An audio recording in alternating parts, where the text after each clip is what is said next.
Assalamualaikum warahmatullahi wabarakatuh.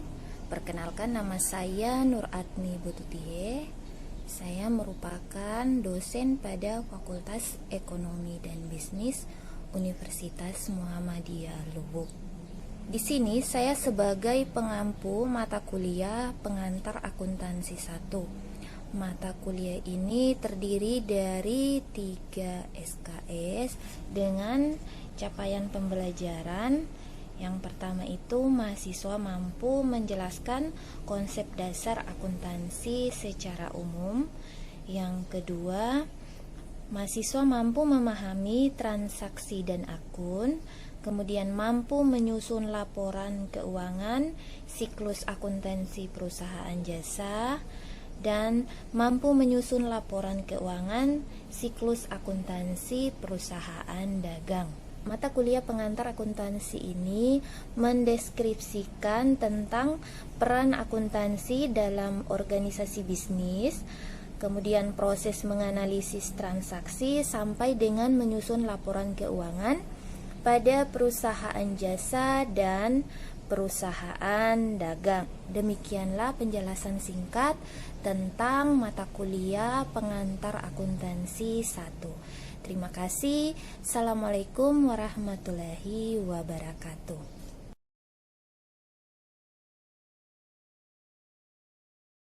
Ya, Assalamualaikum warahmatullahi wabarakatuh. Waalaikumsalam warahmatullahi wabarakatuh, Ibu. Jadi terima kasih ya sudah meluangkan waktu untuk mengikuti mata kuliah pengantar akuntansi, walaupun hanya melalui online ya. Sebelum kita mulai, kita berdoa dulu ya, menurut agama dan keyakinan kita masing-masing. Berdoa dimulai.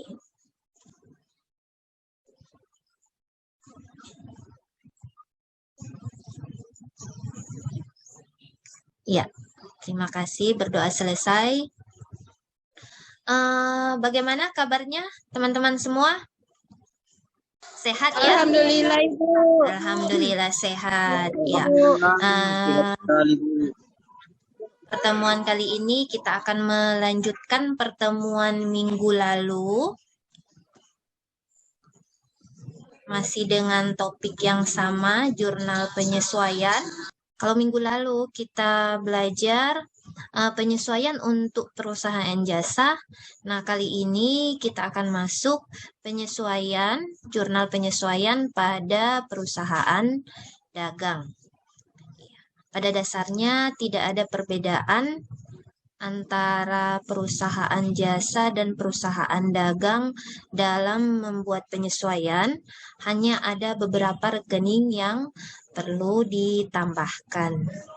Ya, karena perusahaan dagang ini kegiatan utamanya adalah menjual dan membeli barang.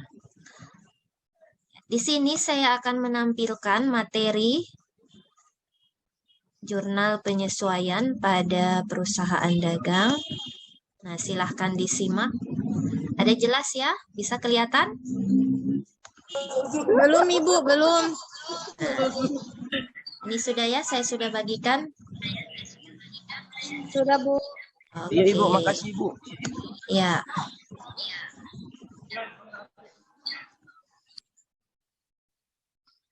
Jadi di sini bahwa penyesuaian dagang merupakan perusahaan yang kegiatan utamanya adalah menjual dan membeli barang. Jadi di sini dikatakan bahwa pada dasarnya tidak ada perbedaan yang signifikan dalam membuat jurnal penyesuaian, baik pada perusahaan dagang, jasa, maupun pada industri.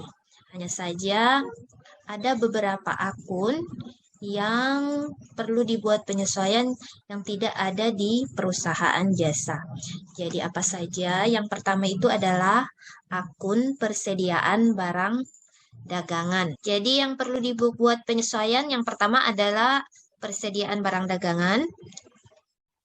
Untuk membuat jurnal penyesuaian pada akun persediaan barang dagangan ini ada dua metode yang digunakan dengan menggunakan pendekatan ikhtisar laba rugi Dan yang kedua adalah menggunakan metode harga pokok penjualan.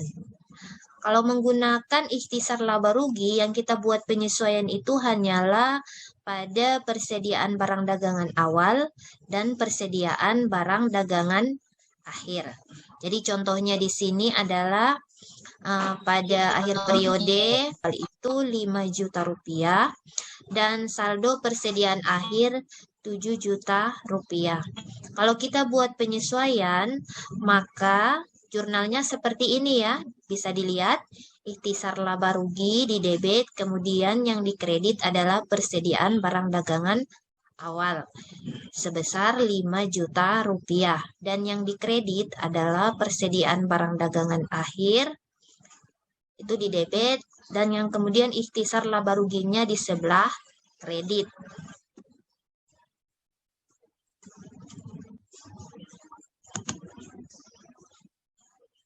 Sebesar 7 juta rupiah.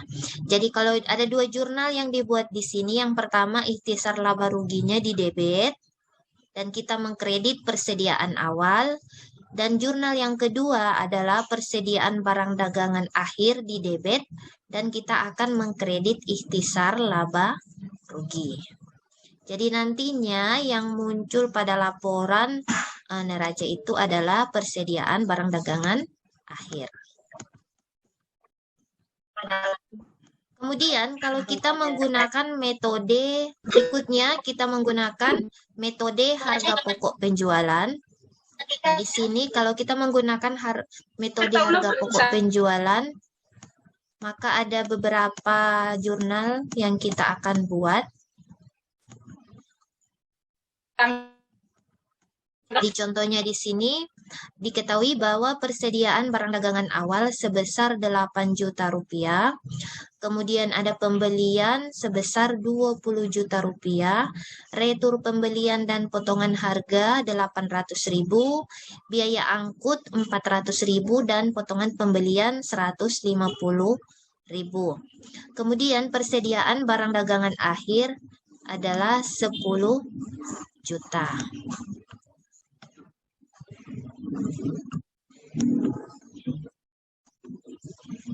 Nah, bagaimana kita akan buat penyesuaian dengan metode harga pokok penjualan? Nah, kita bisa lihat di sini. Yang pertama itu harga pokok penjualan di debit. Kemudian yang kita kredit adalah persediaan barang dagangan awal sebesar 8 juta rupiah. Kemudian jurnal yang kedua kita buat adalah harga pokok penjualan di debit. Kemudian yang kita kredit adalah pembelian sebesar 20 juta. Jurnal yang ketiga kita buat harga pokok penjualannya di debit. Kemudian yang kita kredit adalah beban angkut pembelian sebesar 400.000. Nah, yang keempat itu retur pembelian dan potongan harga sebesar 800.000 di debit dan yang kita kredit adalah harga pokok penjualan. Berikutnya kita buat jurnal lagi potongan pembelian di debit dan harga pokok penjualan di kredit sebesar 150.000 rupiah. Dan yang terakhir kita buat jurnal adalah persediaan barang dagangan akhir di debit 10 juta rupiah dan harga pokok penjualan di kredit dengan nilai yang sama 10 juta. Jadi ada 6 jurnal yang kita buat. Kalau kita menggunakan ikhtisar laba rugi, maka yang di jurnal hanya menggunakan persediaan barang dagangan awal dan persediaan barang dagangan akhir. Ya, yang kedua yang kita akan buat penyesuaian adalah perlengkapan. Nah, di sini dalam penyesuaian untuk perlengkapan biasanya ada perlengkapan yang sudah digunakan. Kenapa perlengkapan harus dibuat penyesuaian? Karena biasanya itu perlengkapan itu sudah digunakan. Maka pada akhir periode akuntansi perlengkapan itu harus dihitung kembali. Jadi contohnya di sini bahwa nilai perlengkapannya itu adalah 1.500.000. Nah, setelah dilakukan penilaian, ternyata itu sudah terpakai sebesar 1 juta rupiah. Karena pernilai perlengkapan yang tersisa itu tinggal 500.000 rupiah. Maka jurnal yang kita buat bentuknya seperti ini ya. Yang kita jurnal adalah perlengkapan yang sudah terpakai. Jadi nantinya yang muncul pada laporan keuangan yaitu nilai perlengkapan 500.000 yang masih merupakan harta. Jadi jurnalnya seperti apa? Beban pemakaian perlengkapan di debit senilai 1 juta dan yang kita kredit adalah perlengkapan senilai 1 juta rupiah. Ada yang tahu apa bedanya perlengkapan dengan peralatan? Jadi perlu saya jelaskan kembali bahwa perlengkapan itu bahan yang habis pakai. Nah, kalau peralatan tidak ya, karena peralatan itu nantinya akan ada menghitung penyu. Saya lanjut, yang ketiga yang perlu disesuaikan adalah beban dibayar di muka. Nah, beban dibayar di muka ini biasanya contoh di sini bahwa perusahaan A menyewa sebuah ruko untuk bekerja selama setahun dengan nominal 3 juta per bulannya. Namun karena hanya digunakan hingga akhir tahun 2018, biaya sewa yang dikeluarkan hanya 5 bulan. Nah, cara menghitungnya, jadi dari mulai sewa itu Agustus, karena 5 bulan berarti kita hitung Agustus, September, Oktober, November, Desember. Maka ada 5 bulan ini dikali 3 juta dibagi 12 karena dalam dalam satu tahun itu ada 12 bulan.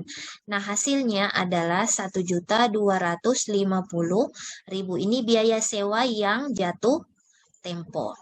Nah, jurnalnya seperti apa? Jurnal yang dibuat, yang pertama kita akan mendebet beban sewa senilai 1.250.000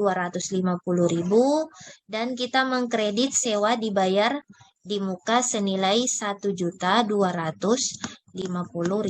rupiah.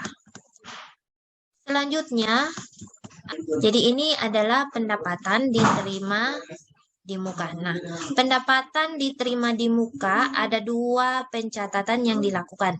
Yang pertama, kita mengakui pendapatan itu sebagai hutang. Dan yang kedua, kita mengakui bahwa pendapatan itu sebagai harta. Nah, bagaimana mengakui pendapatan sebagai hutang? Nah, ini contohnya ya. Contoh, kita menerima pembayaran uang sewa sebesar 5 juta rupiah selama 1 tahun. Akan tetapi penyewa baru memulai peminjamannya di bulan Oktober. Berarti ini kita sudah terima uangnya, tetapi tempatnya belum ditempati oleh penyewa. Jadi kita buat jurnalnya seperti ini. Jadi 5 juta dibagi 12 bulan dikali 3. Karena terhitung dari bulan Oktober, November, dan Desember. Sehingga sewa yang menjadi hutang itu adalah 1.250.000.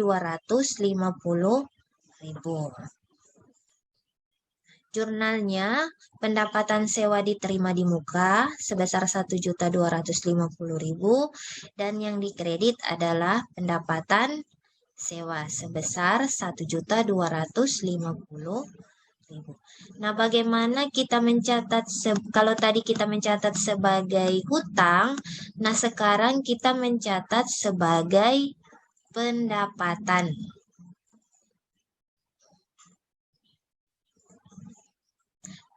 Nah, kita mencatat sebagai pendapatan di sini dari bulan Januari sampai dengan September. Itu ada 9 bulan, jadi 9 dikali 5 juta dibagi 12 bulan. Sehingga yang menjadi pendapatan itu sebesar 3.750.000 rupiah. Maka jurnal yang kita buat ini pendapatan sewanya di debit 3.750.000 dan yang dikredit adalah pendapatan sewa diterima di muka dengan jumlah 3.750.000. Oke, sampai di sini ada pertanyaan? Silakan. Tidak ada ya, saya lanjut. Berikutnya yang kita buat penyesuaian adalah beban yang harus dibayar. Nah, beban yang harus dibayar ini kata lainnya adalah hutang ya. Jadi di sini contohnya perusahaan memiliki 100 karyawan. Perusahaan tersebut harus membayar gaji dengan rincian 5 orang pemimpin, 15 juta per bulan, dan 95 orang staf dengan gaji 7 juta per bulan. Berapa beban yang harus dibayar setiap bulan oleh perusahaan itu? Jadi cara perhitungannya seperti ini, 5 dikali 15 juta, 75 juta, kemudian 95 staf, dikali 1 dikali 7 juta, 665.000.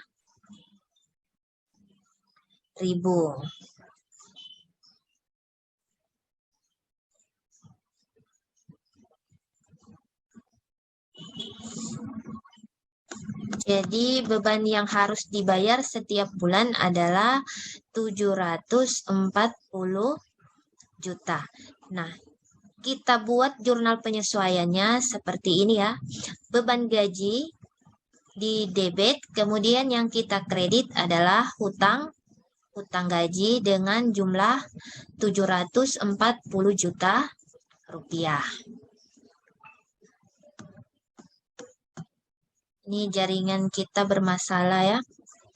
Oke, tidak apa, kita lanjutkan lagi. Kemudian berikutnya adalah pendapatan yang masih harus diterima.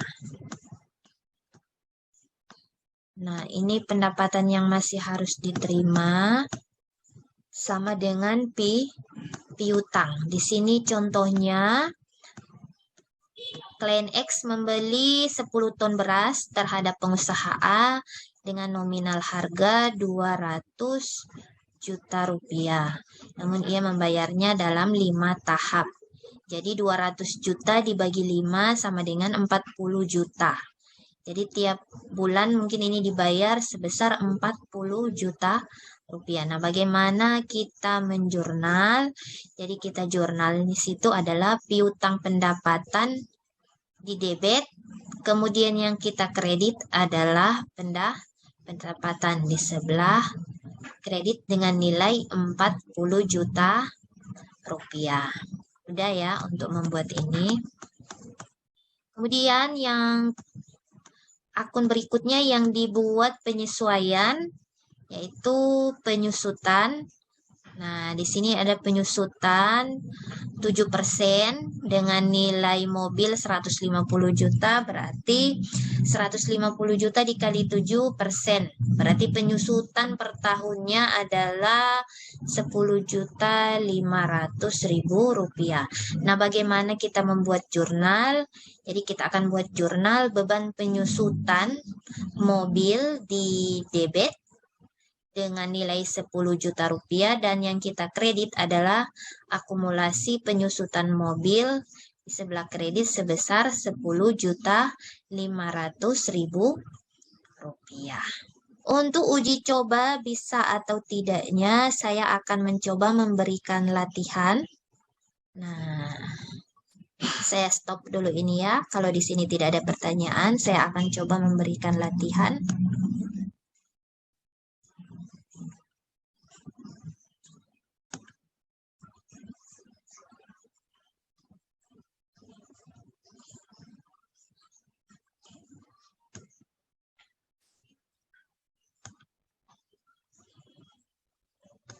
Ini ada tugas.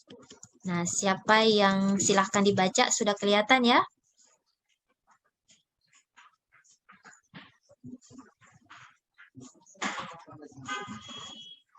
Sudah kelihatan. Nah, silakan siapa yang mau mencoba menjawab. Oke. Soal yang pertama. Jadi ini ada beberapa soal mengenai penyesuaian. Yang pertama itu masih harus dibayar gaji pegawai untuk bulan Desember sebesar Rp36.000. Nah, ada yang masih ingat tadi jurnalnya seperti apa?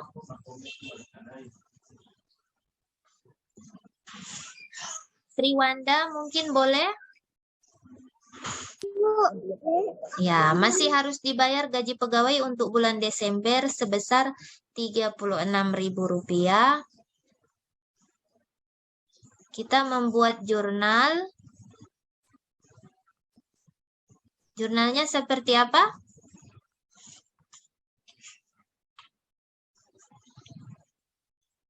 Masih ingat bagaimana menjurnal ini sama dengan hutang gaji ya?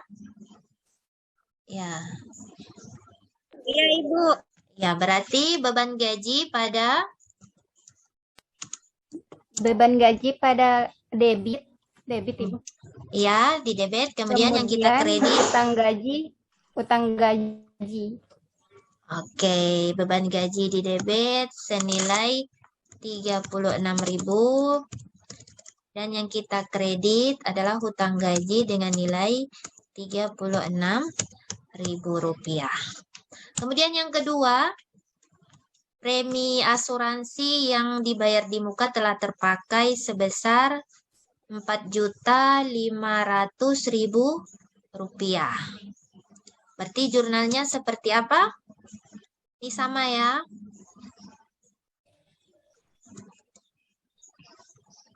Beban. Lika mau mencoba? Beban asuransi di debit.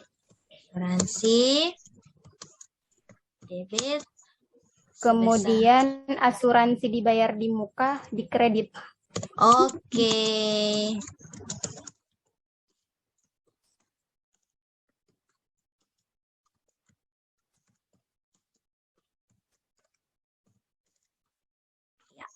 Untuk soal yang selanjutnya, saya akan mengirimkan tugas ini di Classroom dan kalian bisa menjawabnya melalui akun Classroom yang saya sudah bagikan ya.